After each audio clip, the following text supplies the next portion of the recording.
हे guys hello. तर मी स्नेहा. आजची आपली रेसिपी आहे वडापाव, जो की खूप जणांना आवडतो. चला तर मग बघूया आजची रेसिपी. बटाटे इथे उकडून घेतलेत, त्याला व्यवस्थित स्मॅश करून घेतलं. त्यानंतर इथे मसाले घेतलेत, जिरे, ओवा, हळद, हिरवी मिरची, आलं, लसूण आणि कोथिंबीर. वाटण आहे ते मस्त वाटून घेतलं. त्यानंतर कढई तापायला ठेवली, त्यामध्ये 2 चमचे तेल ॲड करून घेतलं आहे. मोहरी टाकली आहे, जिरे ॲड केलेत, व्यवस्थित असं ते तडतडून दिले. मग त्यानंतर कढीपत्ता टाकला. जे मिश्रण आपण वाटून घेतलं होतं वाटण, ते त्याच्यामध्ये टाकलं.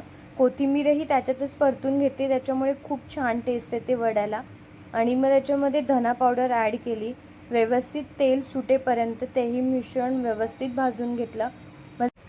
मग त्यात बटाटे ॲड करून घेतले. बटाटे ॲड केल्यावर चवीनुसार त्याच्यामध्ये मीठ टाकून घेतलं. तेही मिश्रण व्यवस्थित असं मिक्स करून घेतलं.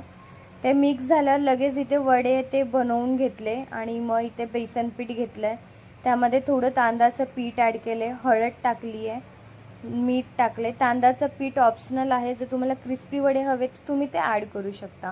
मग तोपर्यंत इथे बेसन पीठ पाणी घालून व्यवस्थित असं मिश्रण बनवून घेतलं आहे.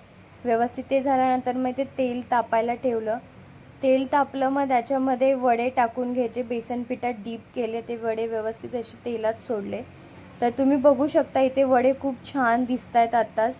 तर व्यवस्थित त्यांना असं ब्राऊन होईपर्यंत परतून घ्या, म्हणजे तळून घ्या. खूप छान असा वडापाव टेस्टी तयार झाला. तुम्ही नक्की ट्राय करा.